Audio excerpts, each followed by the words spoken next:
And we're recording. Hey guys, welcome to another episode. My guest today is Refael Elbaz. Refael is an Israeli entrepreneur and founder of Unicargo.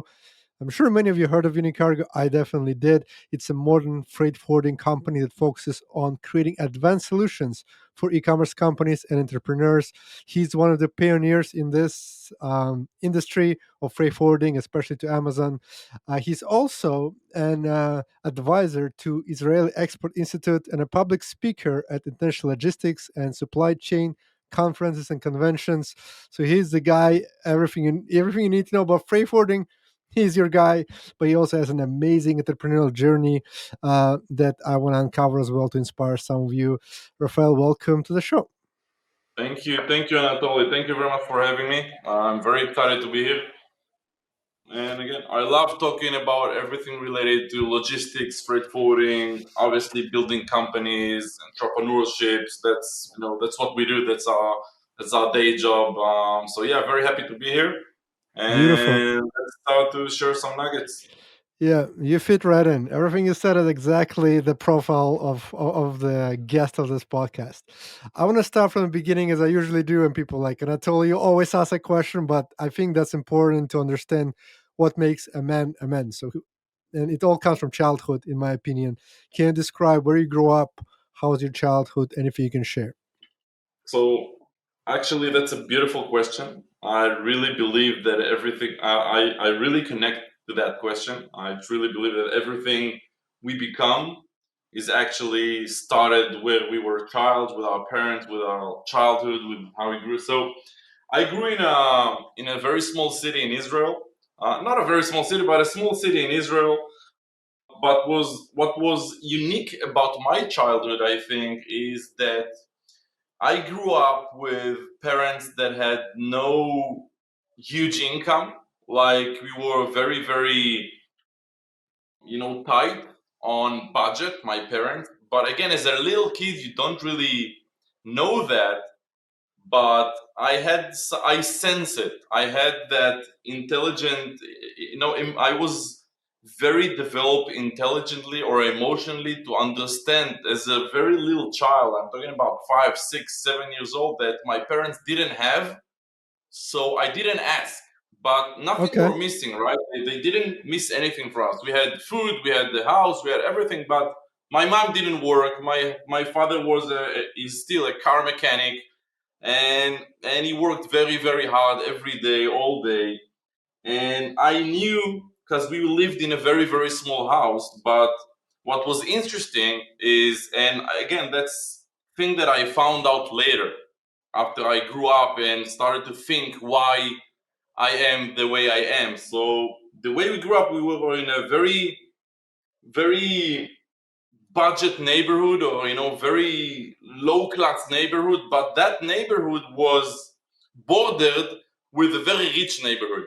So I went Okay. to school with rich kids. I went to school with kids that came from families who had a lot of money, and these were my friends. So imagine me as a small kid, small child, going to my friend's house, these huge villas with pools and huge houses. And when I brought kids to my house, because that's what you do as a kid, right? You don't think Yeah. about these things. You go to your friend's house, they come to your house, and I took him home, and this was a one-bedroom apartment, right? My parents was sleeping at the living room, and as a kid, you don't really think about it. You don't think about shame, and it's not developed yet as a kid.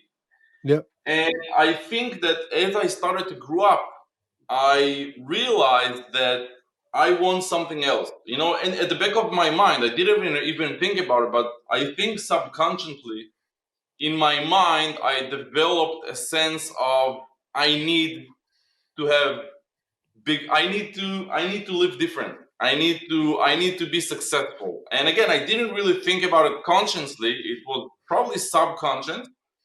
And and I saw that as I grew up, in Israel, when you turn 18, you join the army. That's mandatory. Everybody does that. But the minute I was out of the army, I was starting to travel the world. And instead of traveling, something drew me to do business, to create value. to make money. And so since I'm 21 years old, I actually work. I was traveling, but while I traveled, I didn't. It wasn't a vacation. I lived 4 years in Australia, so I lived abroad for many years. But every single day, I actually worked and built businesses and created value out of selling something or producing something. And again, you don't really think about it, but as you grow up and as you proceed in your journey, you start asking yourself these questions about why am I like that? Why all of my friends are, in India smoking weed, for Yes. 6 months and traveling and doing absolutely nothing, and I'm the exact opposite. So and again, while I started to ask myself these questions, I started to go back to my childhood and what happened and why this happened. So it it it brought me to a conclusion that the more you don't have as a kid, that actually develop some kind of a hunger, some kind of something in your eyes, something in your soul that you want to accomplish, you want to conquer, you want to Yeah. have. And again, that's taking going back, like, fast forward to now, right? I'm looking at myself. I'm financially, I'm okay, and I'm doing For sure. well. Now For I have sure. kids, right? I have small kids, I have little kids. Yeah. How do I give them the same values that I got as a kid, but with having money and a big house and everything they need? So that's a very tricky challenge that I'm now facing. Because when you have kids, you want to give them everything, right? You want to see them smile. Yes. It's the world for you. So it's usually very natural for you to buy things and spoil them. And what you want a motorbike? Fine, I'll get you a motorbike. The kid is 4 years old, and Yes. and that's things that I've never had or even dreamed of as a kid. But that it's kind of a trap, right? Because if you give them Yes. everything, they will not have that hunger anymore Yes. like I had. So that's something I'm fighting with myself about. How do I raise my kids with the same values or atmosphere that I grew up with? Yeah. Same. I have two kids, and for me, I mean, we live in a beautiful villa with a pool in Bali, and they I was in a neighborhood in Latvia, like a small neighborhood, and my kids live this life of the island where, I mean, everybody who dreamed, like in the poster, would be of Yeah, your life would be Bali, and I'm like, well, it's gonna be harder for them to when they see the real world, and as they travel, they like even snow for them is like what. They don't understand like that great. life can be hard because everything is so easy and nanny's taking care of them, and I'm completely with you.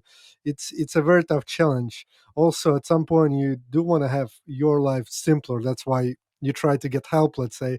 But then the kids, those people who sort of support your kids, they spoil your kids by themselves, and that's also a big problem. So I Exactly, think exactly. but I, that's a I, I podcast on its own. Yeah.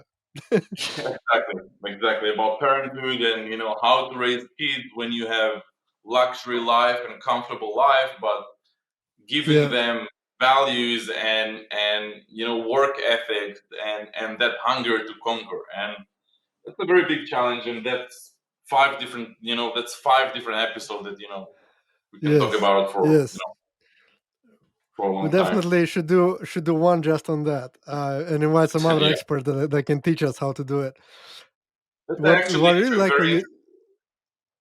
Yes, I think to me that's like on the top of my like priority list. This is one or two for me right now. So, if you know somebody who knows all about it, let me know. But what I really loved about what you said, and that I also notice, and that many people struggle, but I think it's a golden nugget, is retrospection, introspection. When you think, oh, I'm different, I'm probably something's wrong with me. Everybody's smoking weed and I'm doing that or this. Or I don't know, I'm having a hard time, let's say, filling up the forms. Like if you give me a form, I'll give it to somebody else. But I'm Yeah, really good at delegating. And I'm like, well, you just learn to be yourself. You accept that, okay, I was from this background, I'm different, I'm hungry, other people are not that hungry, and it's just me, who I am. And as soon as you accept yourself as you did, then success comes because you use it into your advantage. And you're just saying, no, I'm not like a workaholic who just goes and hustles. I'm the person who wants to achieve something and bring something. I think that's beautiful. And a lot of yeah. people who think that something is not wrong, something is wrong with them, should listen to that, because maybe something is right with you. You just have those qualities that are came from childhood and will help you further in life, if that makes sense. Yeah, I completely agree with that. Retrospective and introspective, it's a very powerful tool, right? And accepting who you are and what you are, and that's, that will take me to, to how I build the company and how I, you understand once you introspect, once you look into inside yourself, and when you build a business, when you are a founder or an owner, you have no ego, right? You will do whatever it takes to succeed. You have no ego. If you need to clean the floor, you will clean the floor. If you need to do dishes, you'll do the dishes. Doesn't matter. But when you look within yourself and you are honest with yourself, not only about who you are and what you are, but also about your capabilities, what you're good at, and what you're not good at, which is even most important. What once you understand what you are not good at, and you bring people into the company you build that's what they are very good at, that's the right way to scale, right? To exactly Yeah, understand what you are not good at. And that's by the way, again, for me, it took a long time to perceive it, to understand it, to really understand it. Because at the beginning of your entrepreneurial journey, again, for me at least, you think you are the smartest, you think that you can do everything, yeah, you think that you are very good at everything because you can do everything and you can do things really quickly, and you are very creative, etc., etc. But at the end of the day, it's not like that. A person cannot be good at everything. It never works like that, and it yeah, takes a long time for an entrepreneur to actually understand. Oh, you know what? I might be not that good at X, right? I yeah, might need help at X. And after many years in my company, I understood that I'm I'm an entrepreneur. I'm not a manager. That's a very different thing. A manager, a CEO, to manage a company is a very different thing from building a company. It's completely different. And my biggest success came from the understanding that I might find a better CEO for my company. I might still I might still be the best at marketing, at being the face, talking about the brand, leading the people. But as a CEO, managing, an organization, global organization with offices around the world, and assets and warehouses, and employees all around the world, and managers below the managers, I understood that I can find somebody who is actually much better than me. And once I did that, that's where the company skyrocketed. yeah, And that's something I think that's one of the most important thing for an entrepreneur to understand. But again, the problem is that I can talk about it for hours. People will listen and say, yeah, yeah, yeah, it makes sense, but it doesn't help just to you gotta go through it. You gotta experience it. You understand? In order to yes, really deeply believe in it, you gotta go through that process. A lot of times you hear people say something and you say, yeah, it makes sense, but you keep on doing the other way. You keep on doing what you think. You don't listen to the advice. Because in some yeah, advices, you actually have to go through it on your own in your journey to really, to make it Embody sink. that. Yeah. Yeah, It's like touching a hot stove. You can tell kid as many times as you want it's hot, exactly, and they'll still touch it. And that's the only way to go. But I think exactly. the saddest thing, and I had that as well when you're in a loop, you sort of experience that over and over again, and then you still continue doing the same mistake over and over again. You understand that you're not as good at something, and you keep on hitting the plateau.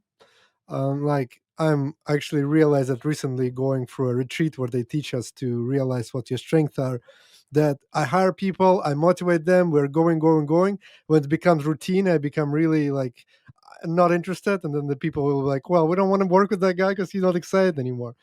And if Yeah. I knew that little thing, then I would hire somebody who would be excited and who would carry it on instead of me doing the work. And the hardest thing for everybody like myself is to go through the process and to understand it. You know what I mean? So, do you have It any takes time. ideas for It takes somebody time. who, It yeah, takes time, and it hurts.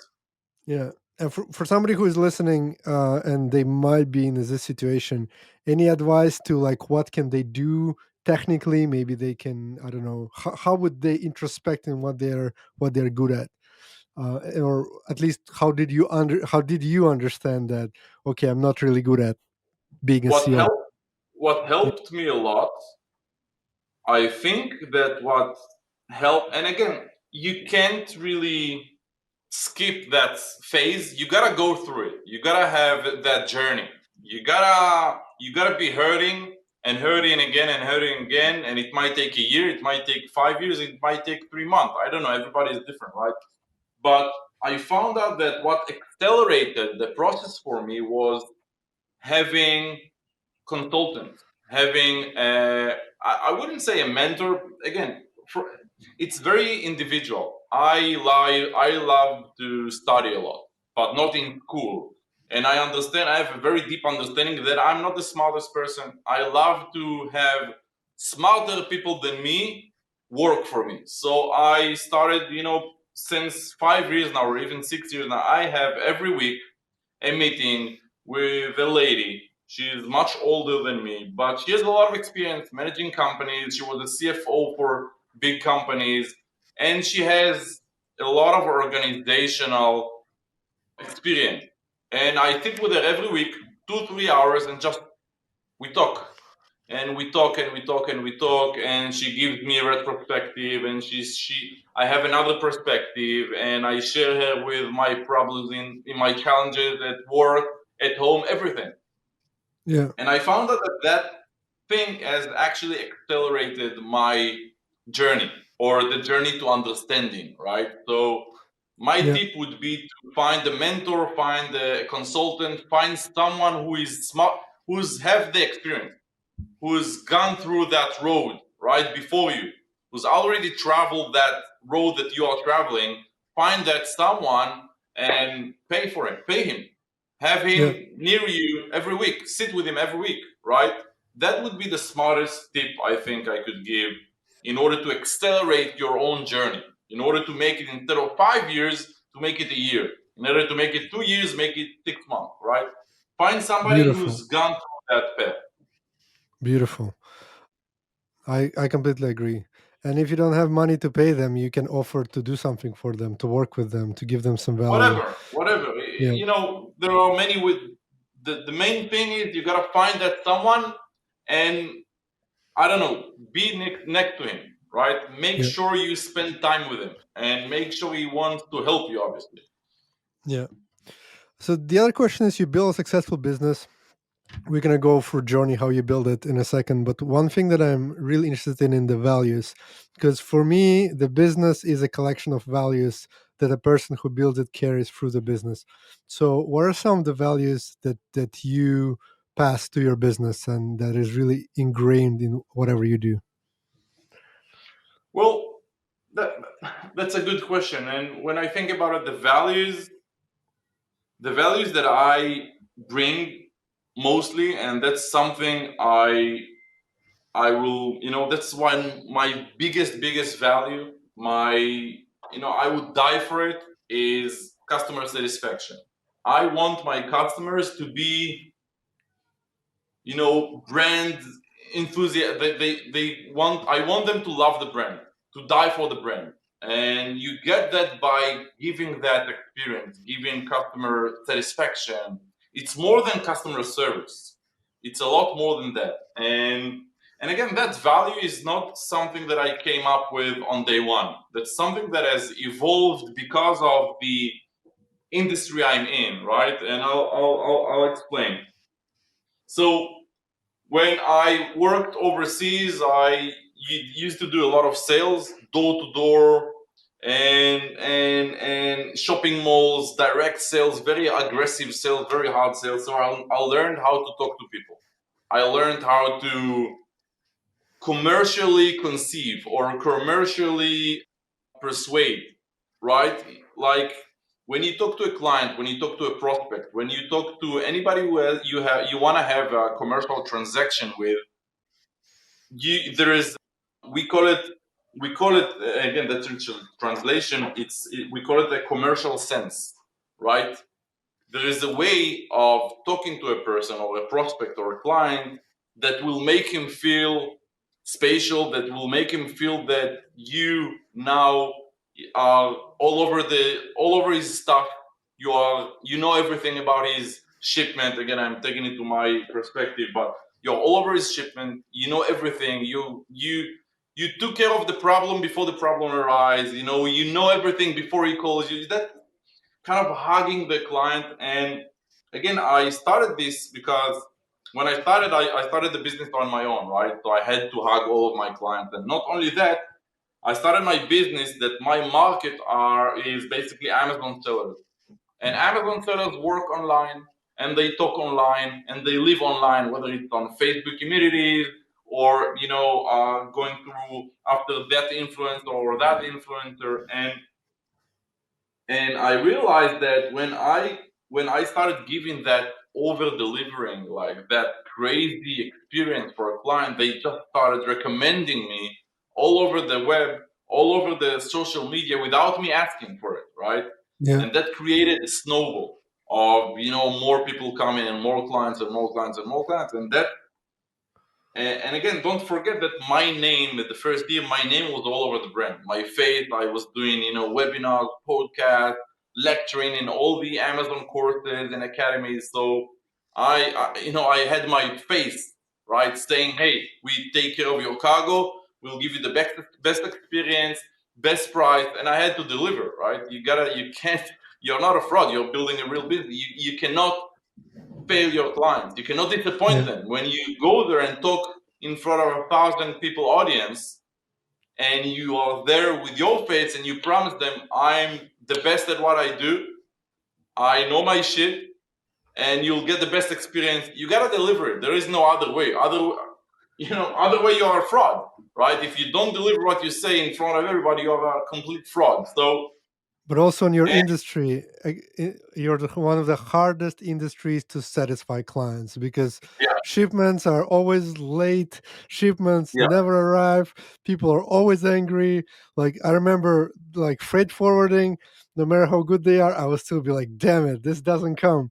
So what yeah. you're doing that people recommend you is actually in this industry is remarkable. Yeah. Now again, it was very, very easy when you're a small company. When it's you do everything, right? It's very easy because you have your personality, your experience, your background. It's very, very easy. Once you start building a team, it's still easy because the team is still small. They sit in one room with you. You teach them personally. They learn from you. But as the company scales and grows, it becomes a very, very big challenge. That was one of my biggest challenges when you have 150 employees, right? How Yes. do you give them that DNA? They're not in the same room with you anymore, right? You don't teach. No, don't write this to the client. You gotta talk to like this to the client. Why are you saying this? You gotta say this. You are not there to actually teach them yourself, and that's a very big challenge. And I've I lost battles, I won battles, but it took me a long time to learn how to keep on that values and DNA while growing the company. And we had years like in COVID where people were complaining about us.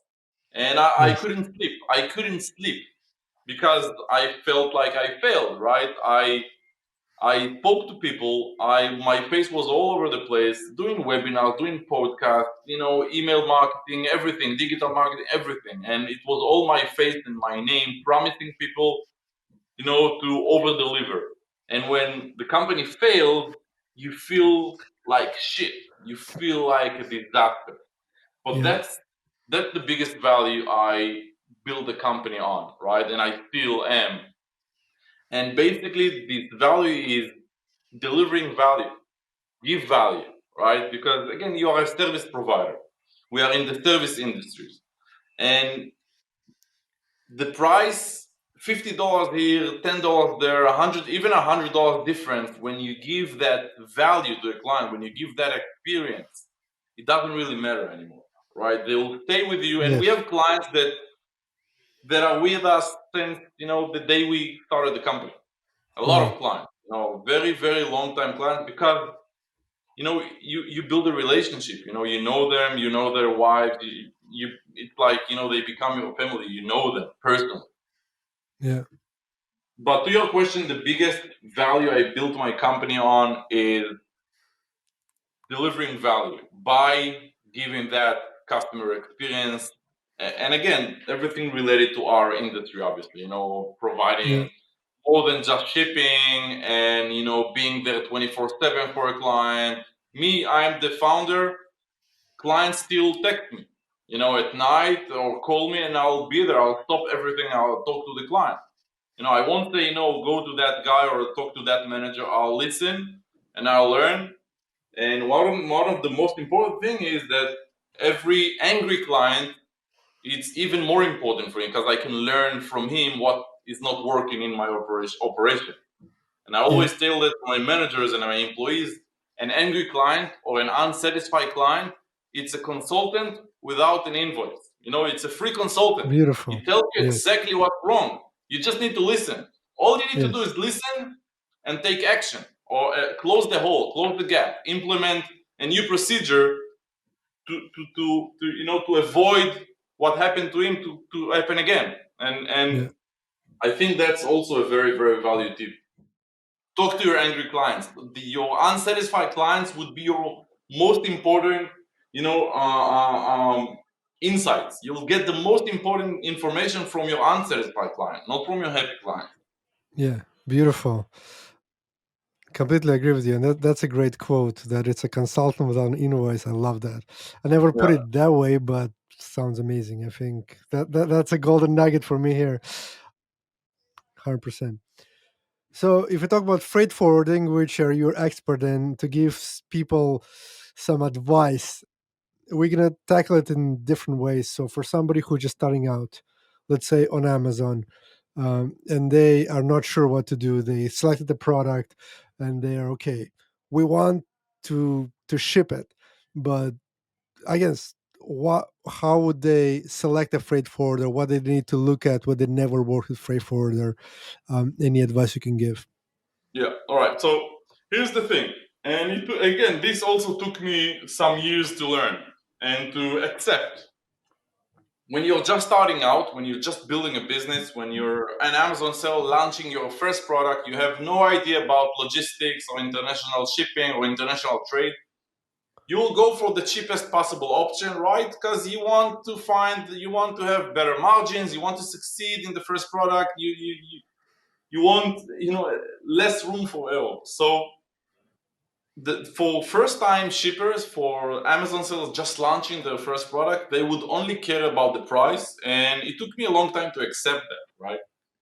And they will probably be best to have their supplier ship it for them if you're just shipping your first product, because again, it's your first shipment. You don't have an operation, you don't have a real supply chain, you just ship your first product. But we found out that after a seller starts growing and succeeding, and he started to have more and more shipment, he understands that he needs a logistics partner. He needs a professional company to help him build the process, to help him plan, to help him avoid mistakes.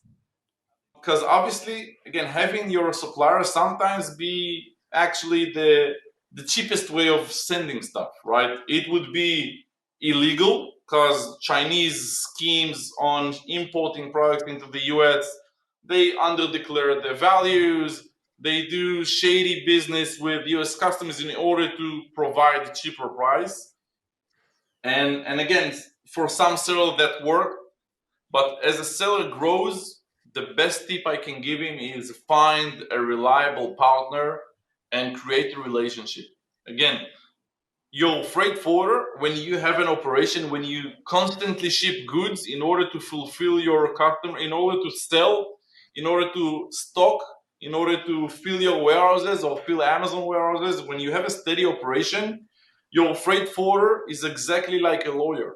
You don't go to court without a lawyer, right? Yeah. And you don't build an operation without a reliable logistics partner because you always go back to ship, right? And if you have fuck up, if you don't have good customer service, if you don't have good consulting, right? If they don't go online and talk to you and go on a meeting with you and learn about your business, learn who you are, what's most important, what your products are, what are the regulation at destination countries? Do you have that certificates? Do you have that, the everything you need in order to import? Does your labeling right?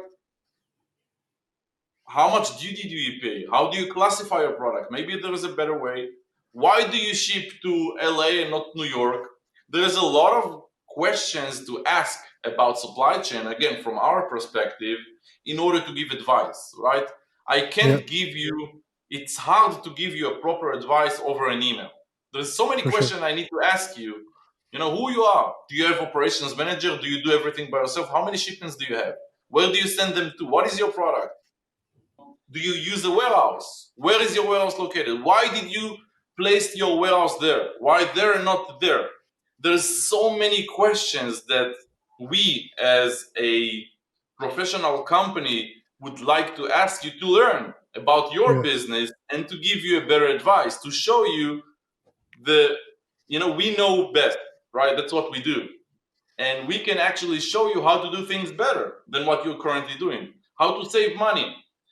And it's not about that shipping quote. It's not about the finding the cheapest price on that specific shipping quote. Yes, price is very important, right?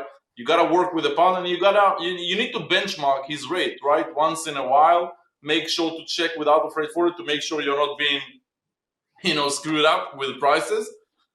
So I'm not saying never check prices, benchmark. That's fine, but don't nickel and dime your partner, right? Don't nickel and dime the guy that is building a relationship with you, spending time going online, meeting you face to face or online, doesn't matter. But we need to learn your operation. Every freight forwarder, they need to actually learn your operation as a business in order to give you the best solution, in order to tell you, Beautiful. hey, you don't need this, you need this, because we know better than you what you Yeah. need. And we know how to save you money and we know how to make things more efficient or faster or less delays, but we need that time with you. We need to sit with you, we need to work with you. So that's why I'm saying for a first time Amazon seller, for a guy who ships his first product, we have a lot of these types of clients, by the way, but the selection of freight forward doesn't really matter because you're just starting out. But as you're growing, that becomes super, super critical. As you're starting Yeah. to have a real business, you need to have reorders, you need to order more. It becomes really, really critical. Your choice, your selection of partners.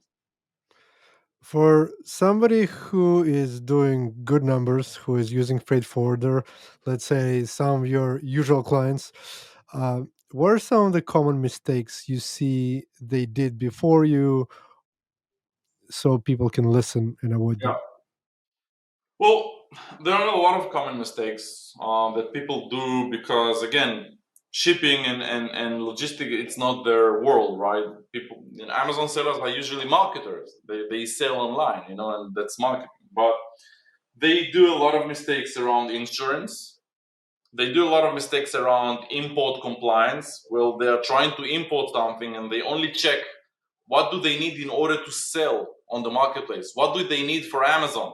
Can I sell that on Amazon? But they a lot of the time they don't even check what do I need in order to import.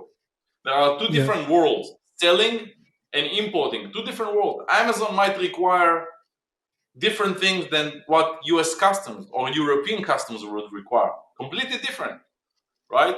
So a lot of the time people confuse with checking just on the marketplace, making marketplace compliance, but not import compliance. So that's a lot of mistakes we see in that world. Insurance, people just don't insure the goods, even though it's crazy, crazy cheap. Customs classification, people usually take the HS code, the codes used for classifying your product in customs at destination country, they take it from the manufacturer, from the shipper, which is a very big mistake because that would be a different code in origin country than in destination country. These are two different codes. And a lot of time, most of the time, people actually use the HS code from origin, which are different in destination. Once we go there and we start studying and doing some research on their product and HS codes, we're actually able to find better classifications for their products and actually save money. On Trump duties, as you know, Trump, again, when he was Yeah. in the government, he imposed China duties, very high duties on products made in China. Now, not most of the Amazon sellers or most of actually importers don't really know, but every week, every single week, there are new exclusions granted, right? The people, importers, actually file a petition to US Customs saying, hey, these and these and these products cannot be produced in the US. They cannot be produced in the US. And they actually, customs grant exclusion every single week for many different products. And people don't really know that and still pay Trump duties where they actually don't need to pay them. And again, that's a work of a freight forwarder, a customs broker that sit with the client, understand their product, understand the specification, understand the material the product is made of, and then finding the right way or better way to import. And again, you understand that these things are not being done on a transactional relationship. Hey, I have a Yeah. shipment, what's the cost? These are being done on a relationship transaction and not a transactional level. When you just And send it an all needs email to to be 5 different monitored. freight forwarders, and Yeah. that's a thing a lot of sellers do. They have 5 different freight forwarders. They send an email to all of them. Whoever gives the cheapest price, that's what they go for. But Yeah. they never build any real relationship with either of these 5 different partners, right? Because they split Yeah. all of their cargo between 5. Same with manufacturers. When they select a product, they would send it to like 20 manufacturers, whoever gives a cheaper price. And actually, we had a big issue once during COVID when everything shifted in a minute. Freight forwarder that we paid about $10,000 for a small shipment said, it's stuck. We can't do anything about it, and we'll just send it back, and we'll not give you money back because, well, Now, there's nothing we can do. that's something a professional freight forwarding company would never I ever know. say. We don't take cargo. We just don't take cargo if we think it's going. We can't say that to a client. There is no way in the world Yes. a proper freight forwarding company will say to the client, "Hey, it's stuck. Sorry, it doesn't work this way." Right? Yeah. We learned that 100%. Amazon sellers. We learned that e-commerce businesses don't. Again, they are not big importers, right? They don't have supply chain departments and supply chain managers and compliance departments.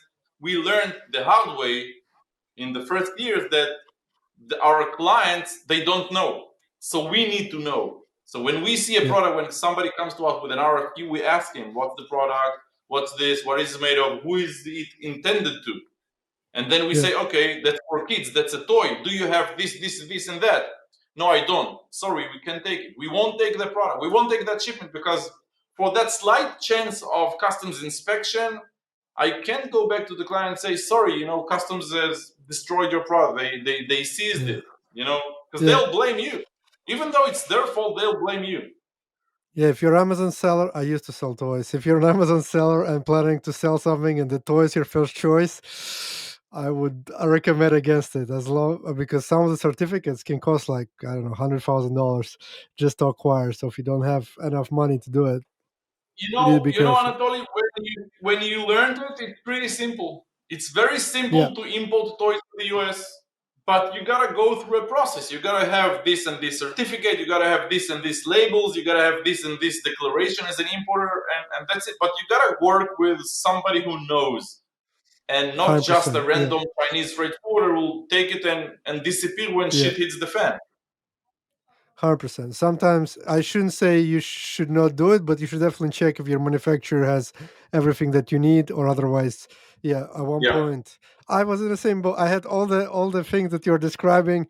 I made all those mistakes selling toys, and they get stuck because I didn't have the CP something certificate, freight forwarder. CPSC. Yeah, yeah. Yeah, But I completely agree. The one thing that could kill your business is if you don't partner with people and treat them just like as commodity, which entrepreneurs who are starting out, they're very selfish. They want to make money for themselves and they don't want to share. While there's beauty in being abundant and saying, I'm just going to find the best people around me and we're all going to share the pie. And your pie will be so much bigger than if you're trying to make everything yourself. And as soon as something goes wrong, your yeah. business is going to be dead. And I had And to again, rebuild my business like 3 4 times just because of that. I agree with that. Again, I don't ask for people to share their profits with me. I just ask them not to expect me to be the cheapest possible option out of everybody else in the world when I want to give much more value than just moving freight from A to Z.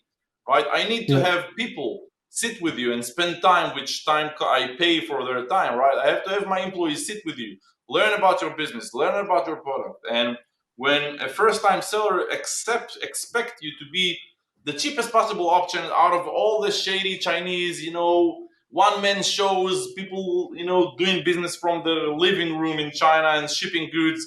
There's millions of these guys, right?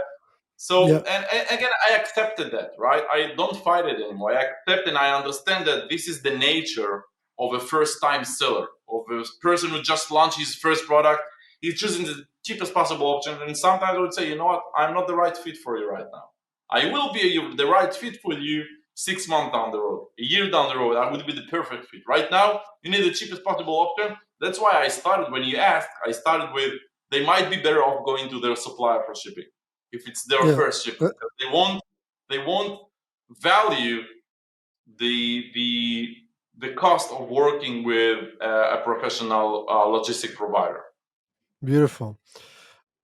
Okay, guys, we gave you some hacks, some tips that you should write down and figure out. And I want to go back to your story because I think your story is fascinating as well. So we're jumping back and forth. But what was the first time you heard about Amazon? Because you started pretty early, and I know that Amazon wasn't that popular at that time. So that's an interesting story. After I came back from overseas, I lived in Australia for many years. I came back to Israel with the realization and this just a thought that I was successful there overseas. I could be successful at home as well, right? I wanted to be close to my friends, my family. So I decided to go back to Israel after 4 or 5 years in Australia, and I had businesses. I made money. I was very successful as a very very young guy in my early 20s, and I decided to come back home because I missed my family, my close friends. They say heaven is not a heaven without people, right? Yes. So I had everything. I lived by the beach. I had money. I had everything. I had cars, everything, houses, but I was empty because I was alone. So I decided to sell it all and go back home.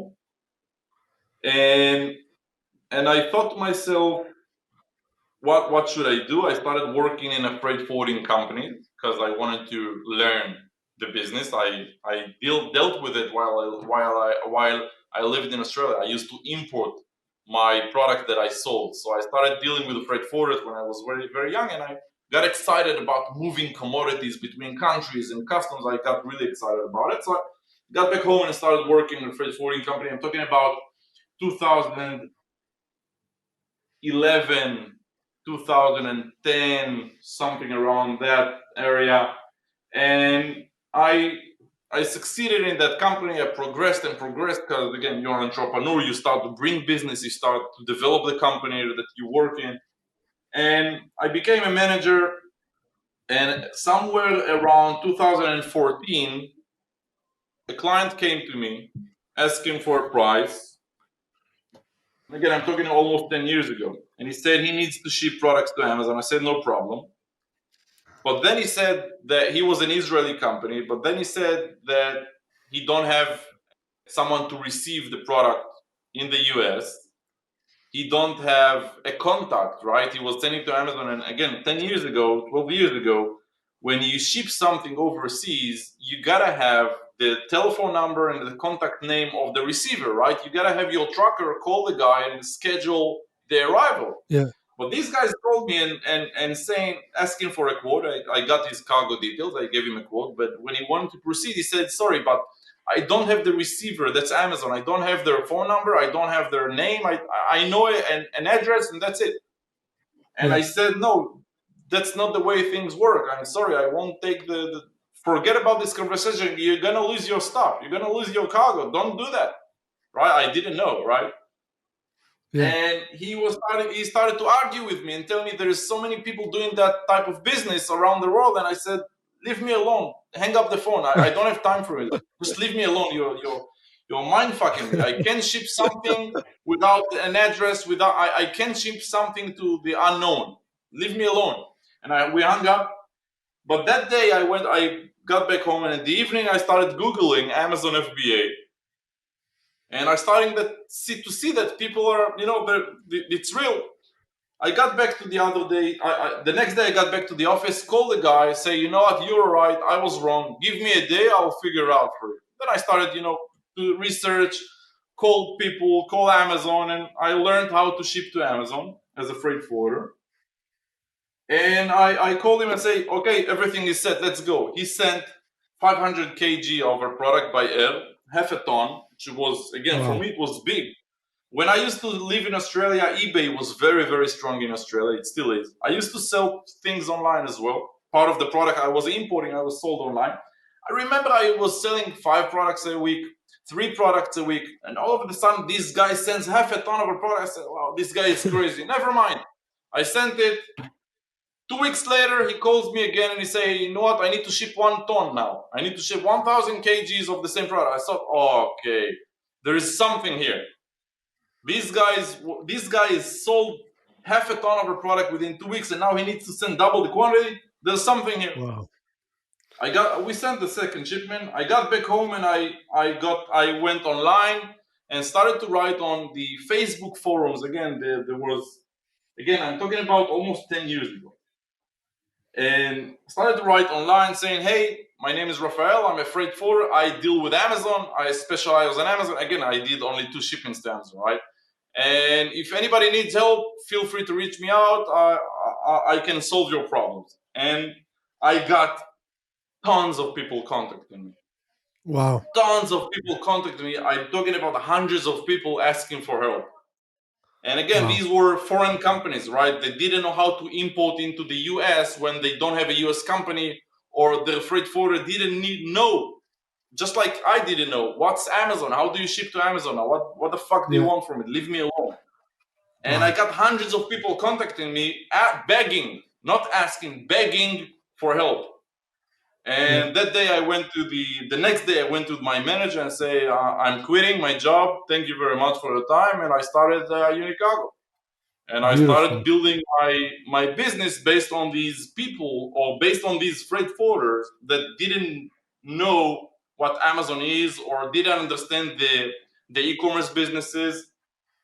But other than that, I think that in the past 10 years, there is a new, except the difficulties or the challenges of the actual practical shipping to the marketplace, I think there is a new world that has developed. People, online entrepreneurs, people that don't have an office in a big office building, people that are not a big company. And these creatures, these people live online. They have Yeah. huge businesses, but they might be a guy from Bali, sitting on the beach with his laptop. And Yeah. that industry has developed in the past 10 years. But what freight forwarding companies, again, freight forwarding is a very traditional industry, very, very old fashioned industry. It's a huge industry, one of the biggest industries in the world, shipping and logistics. But they are very, very old, like dinosaurs. And they missed the fact that there is a new audience. there is a new world that talks differently, walks differently, acts differently. Luckily for Yeah. me, I was young and I came from the same generation, right? So I knew how to where these people are and how to connect with them, whether online, Facebook, and Twitter and all these online communities that people were part of. And most freight forwarding companies till today, most freight forwarding companies, I would say 90% of the freight forwarding companies, their sales mechanism is salespeople with cars going knocking on doors, going Yeah. to offices, offering their services to traditional importers, traditional companies, Yeah. right? Bigger companies where you have a corporation and managers and managers and managers, companies that you find in Dun and Brothers Street, right? In business intelligence databases, which Yeah. you don't find today. You can find these, but you don't find the online businesses the same way you find traditional businesses. And 100%. that's what I figured out again 10 years ago. There's a new Wow. audience, there's a new market. I want to focus on that market. And I was 6 years ahead of all the other freight forwarding world because they didn't even realize that there is a new market building, new Yeah. audience. It's just growing and growing and growing. You know what happens to e-commerce, right? These days, Yeah. just growing every single year. Every single year, more and more people are starting to work from home or to work remotely or quit their corporate jobs in order to fulfill their dreams by having their own online business. And that's what we focused on. That's how I got into it, by the way. Beautiful story. I wanna I wanna pick up few important nuggets that at least I heard here. Maybe it will be useful, but it's just for my brain. My brain works that way. That I hear a story and then I try to pick up important things for me. The interesting part was that you could have started your own e-commerce business. Looking at this guy selling ton of stuff, you could say, "Oh, I'm gonna sell on Amazon," but instead you chose much better option. You're gonna support people who are already selling, which is I found the problem. I noticed a yeah, problem. I noticed a challenge for an audience. And once I noticed the challenge, I started to doing kind of a market validation. I went online and saw how many people have the same challenge, how many more people have that same problem. And when I figure out, okay, there is masses there. That's where I found with the audience, right? I understood. All right, that's the market. That's the problem. That's the market. Let's do it. and I think that that's a beauty of entrepreneurial mind like yours. Because what many people do is somebody's selling supplements on Amazon. I'm gonna sell exactly the same supplements on Amazon. It worked for you. It's gonna be work for me. Then you're diluting other people's. There's diluting the market with some bullshit. Instead, Yeah, you're supporting people who are already doing well, and I think that's a key in for somebody who is starting out in the business right now. Is don't try to do what other people do. that's a key to success. Scale. That's a key to big success. Again, you can make good money by copying a very successful brand and living off their breadcrumbs, right? You can do very well, but you won't explode. You Yeah, won't. You won't. It won't be a very very big thing. You'll make good, right? yeah, Again, that's a system. That's a method some entrepreneurs follows, right? Let's copy somebody who did a good job, and let's follow his path, and let's live out of his breadcrumbs, or let's start to take some of his market share, and we'll do good. And it worked. I'm not saying that it's not, but I don't think that's pure entrepreneurial, mindset. yeah, That might be a business mindset. That might yeah, be a way to generate more income or a way to generate business, but that's not a pure entrepreneurial where you have a problem, you find the solution, you find the market, and you bring them all together. That's yeah. where there is a chance to explode big time. And the other nugget that is about active listening. So the guy called you, you're like, you're crazy. What are you doing? And then you could just hang up and don't think about it again. But instead, you're like, maybe there is something about it. Because often we think that we're the smartest. I know everything. I'm in this industry. Like, what are you talking about? Leave me alone. But then it's always good to just go and doubt yourself, which I think you did. And because you doubted yourself and just decided to double check, that lead you to building this crazy successful business, Yeah, which to me, I see it. I see it similar, but in maybe a different angle. I focused on a problem. Problems, they intrigue me. They make me curious, right? Because when I find a problem, my mind say, all right, if there is a problem, maybe many people share the same problem. If I can find the solution to that certain problem, there might be something, right? I can succeed off of solving someone's problem. So you gotta be attracted to problem, be attracted to challenges by trying to solve them. Yeah, which is true entrepreneurship. The question I ask many people who build successful businesses just to get head spinning for people who are not and they want to become entrepreneurs. Maybe they're employees and they're like, I know what to do, or maybe they don't have any money. So imagine a situation you just had, let's say, $5,000 in your bank. You had some bills to pay. You don't have no list, no partners, no business, but you want to start building something. In, let's say, couple sentences, what would your approach be to something like that? I needed to I needed to repeat that question. My mind just went. No My worries. mind just traveled. Sorry about it. Repeat that So question. yeah, so in short, let's say you have the last $5,000 in a bank account. You have some bills to pay. You don't have any lists, no partners. Only thing you have is a knowledge that you have right now, and you want to build everything back. So you need to start something and be entrepreneurial. What would you do in 2023 if it was you? That's a very good question, and again, that brings me back to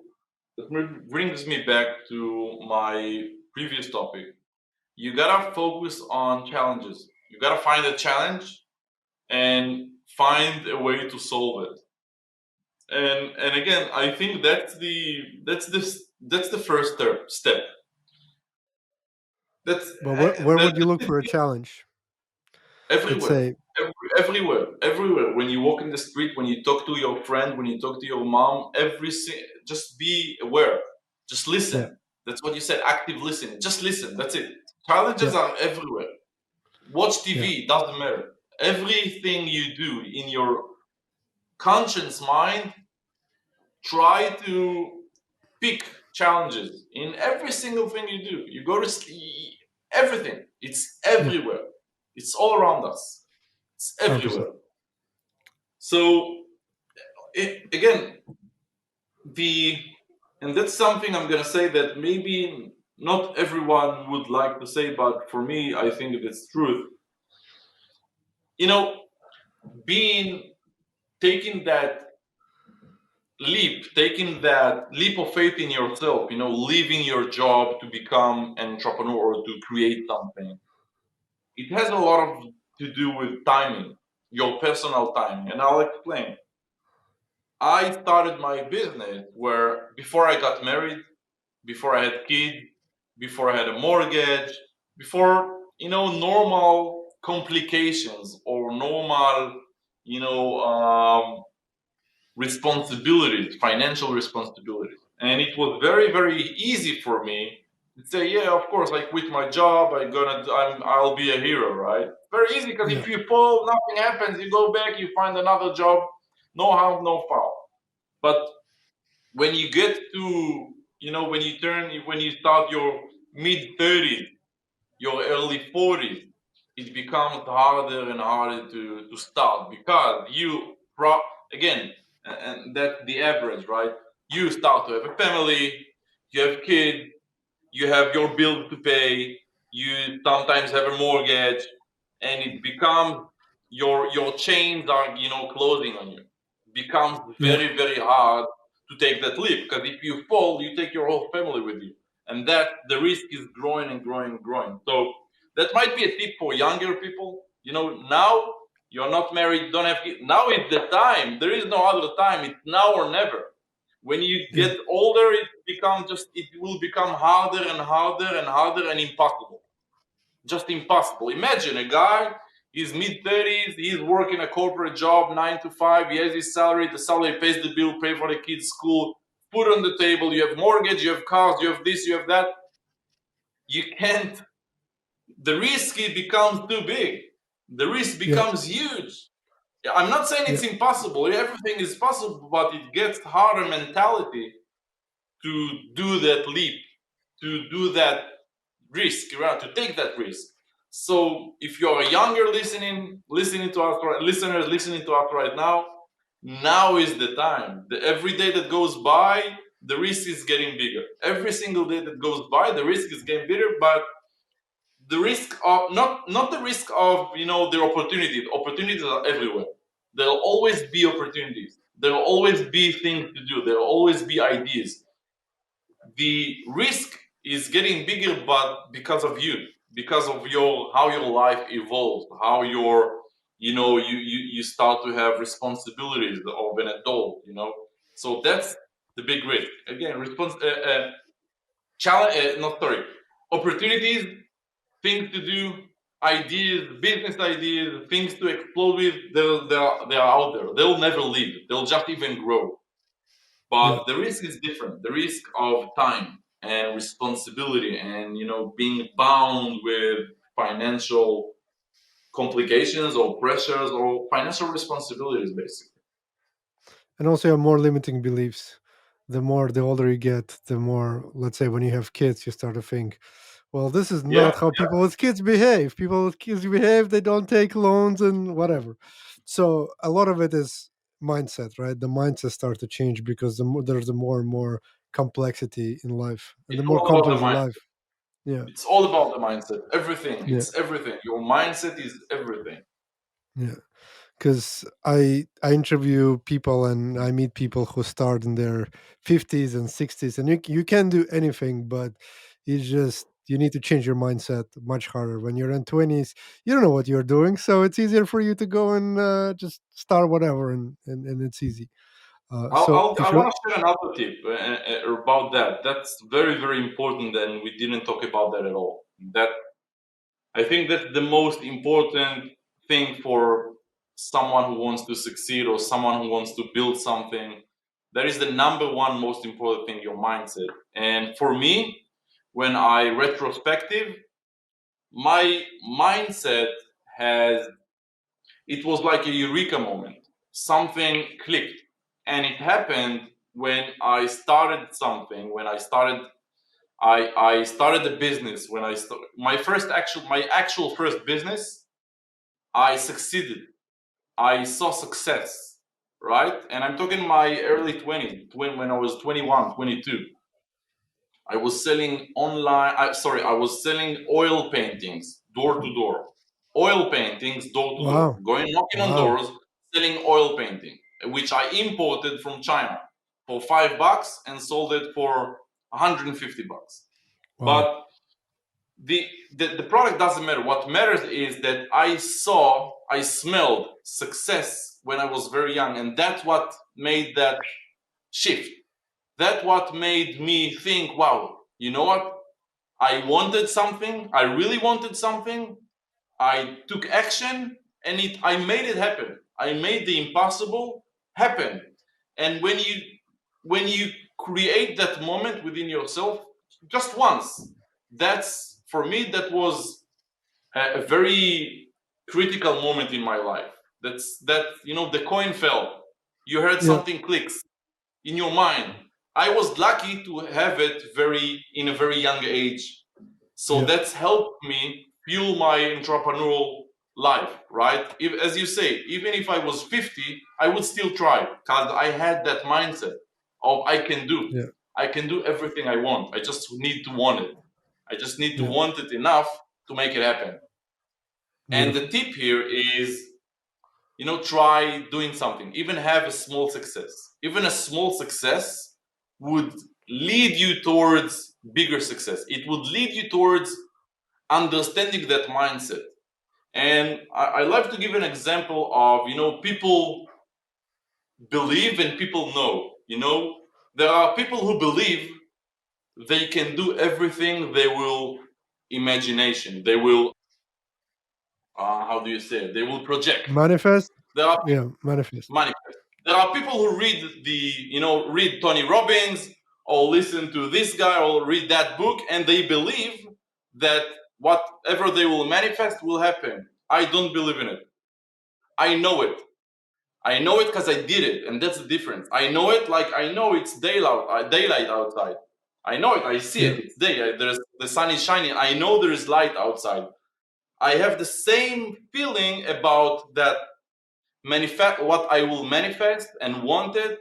I know it will happen. I know it. Yeah. I don't believe it.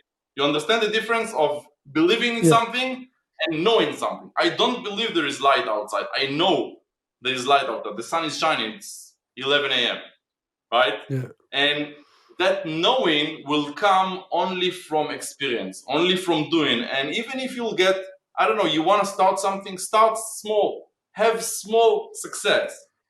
Leave all these smaller successes, but that would build your mindset because you will see that you manifested something and boom, you made it happen.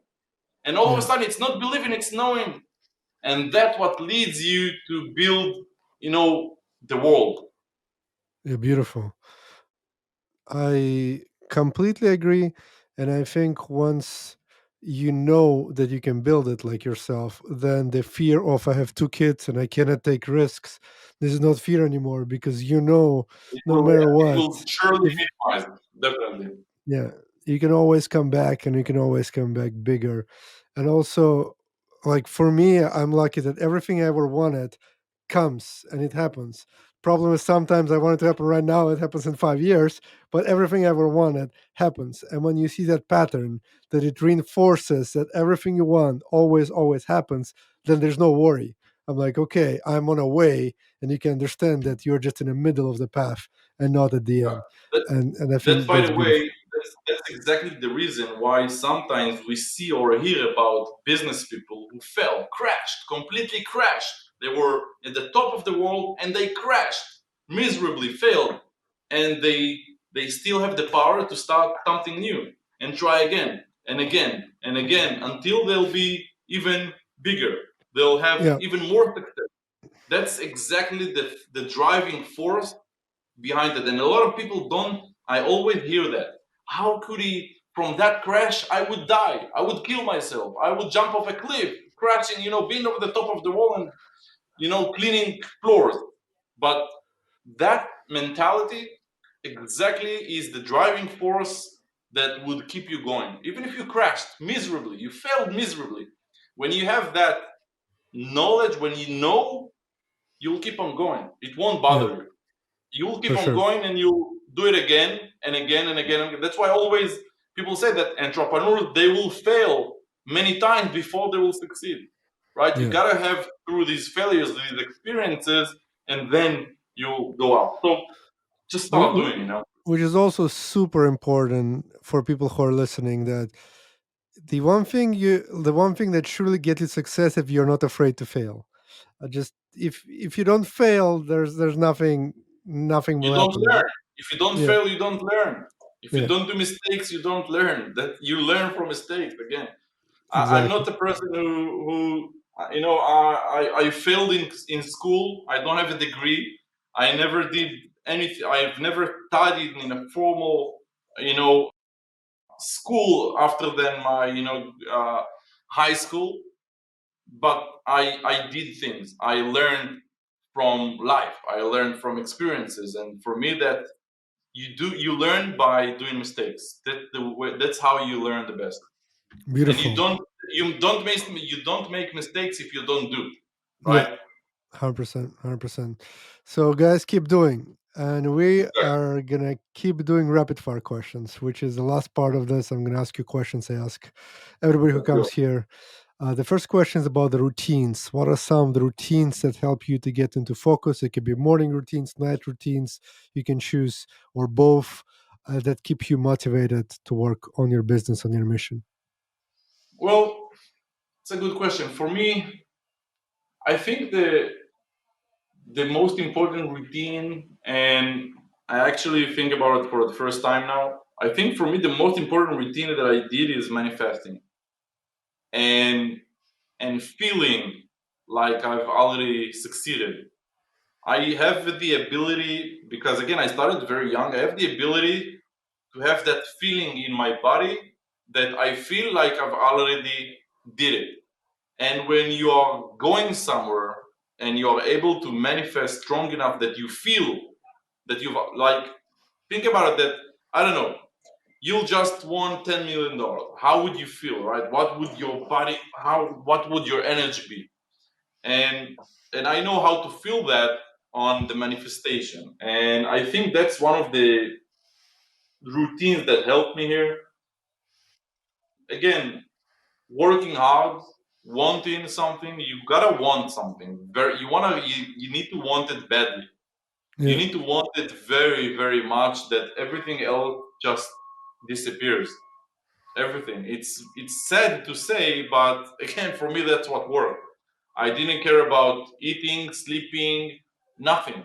All I cared about is getting my target right, succeeding. And I think wanting something very badly until it hurts, you just want it. That's also something that drives me to keep on going. You gotta want something very much, very hard. Manifesting. So Uh, sorry to get you off, but like in the morning, like when you wake up, do you do anything in particular these days? Anything like these days, you? I have four little kids. I wake Oh wow, up yeah, with kids kicking me, or Fortnite with full sound in the living room, and me wake up screaming to stop Fortnite at 7 a.m. My morning routines are fucked right now. I wake up when my kids wake me. It might be 6, it might be 7. Wake up, take them to school, spend some time with them, go to sleep, go to work. Sorry. I can relate. Before that, Okay. before kids, I used to wake up very early. I used to train, do some, go to the gym, used to run. But when you start having a lot of kids, boys, I have Yeah. four boys, four young boys. Yeah, the oldest one is six and a Wow. half, the oldest one. So Wow. I've got my plate full. So I'm just trying to juggle everything, right? All right. All right. I can relate. Dad's answers are usually different, especially with young kids. They're entrepreneurs who are usually by themselves. The next Yeah. question: what are some of the beliefs that you used to hold? It can be a year ago, 10 years ago. You can choose any time frame you want that you don't hold anymore. Wow, that's a good question, man. What beliefs I don't hold anymore? That's a good question. You gotta you Thank need you. to edit the silence here on the It's okay. editing room. Take your time. Definitely, I don't believe that I'm better than anybody at anything right now. I mean, today I know that I understand I understand that I have people who are better than me in some areas, and I hug that, right? I take that and use it to my advantage. I just bring those people who are better than me in certain areas. So that I don't believe that money is a target anymore. A lot of people believe in especially in the first years of entrepreneurship that the target is money. I want to have this amount, and I want to have $100 million. Money is not. It cannot be a target. It cannot be an objective. Money is a result, or financial success is a result of you creating value, some sort of value. Doesn't matter Yeah. which value, but it's a result of creating value. So, and for many years, especially when I was younger, my target or my vision was a lump sum of money, $100 million, doesn't matter the sum, but that was the target. And later in the years, I understand that it cannot be a target. You gotta create something. Now I remember. I I don't know if it's fortunately or unfortunately. I until recently, and that's the most important answer to your question. Until recently, very recently, I believe that I will retire at the age of 40. I'm 38 now. Actually, in tomorrow I'm turning for 38. Tomorrow is my Happy birthday. birthday. I actually believed for many years that at the age of 40, I'm gonna sell everything I have. I'm gonna sit on a shit pile of money, shitload of money, and I'm gonna be Anatoly, gonna live in Bali with my family for 6 months, and then gonna travel to Costa Rica. I wanna travel the world. I wanna be a nomad with my family and with a lot of money, right? Yeah. Nomad Here we with, go. with an expensive lifestyle. But, but, I recently came to understanding that I probably won't be able to retire. That waking up, doing things, creating, building drives me, and that's why I said I don't know if it's fortunately or unfortunately, because I'm still sad, a little bit sad when I think about it, that I won't be able to spend the rest of my day at the beach, which was my dream for many years. But today I think that I realized that I'll get crazy after a month Yeah. or 3 weeks or 2 months. I don't know, but my body will start to itch. I'll start scratching the wall. Yeah. So I understand that as an entrepreneur, what drives me is creating, all building. Today, the M&A world, mergers and acquisition. My new thing or my evolving my career is buying companies or buying entrepreneurs or buying into companies in my realm, in the logistics world, whether it's warehousing companies or trucking companies, but building an extensive, building more companies or helping grow more companies or buying more companies to make this company or group of companies bigger and bigger. And I don't know. And again, I have very mixed emotion about that. Sometimes I'm sad that I won't be able to spend the rest of my days worry free, hassle free, and doing whatever I want any time I want with no limitation of money. And sometimes I'm happy because I get the kick out of it. I get the kick out of succeeding in another thing or conquering that project or making that happen or getting into a new business. So I don't know what to say about it, but that's definitely a perspective that I've changed actually really recently. Wow. I was waiting for you here in Bali, and I'm like, when is it gonna happen? And then you're not coming, so have to Yeah, have to find somebody else. But you should still go and spend a month or so yeah, and try it yeah, out. yeah. Lots of That's people for, do it. that's for You sure. No, that's for sure. I'll you know definitely put more time with the family. That's for sure.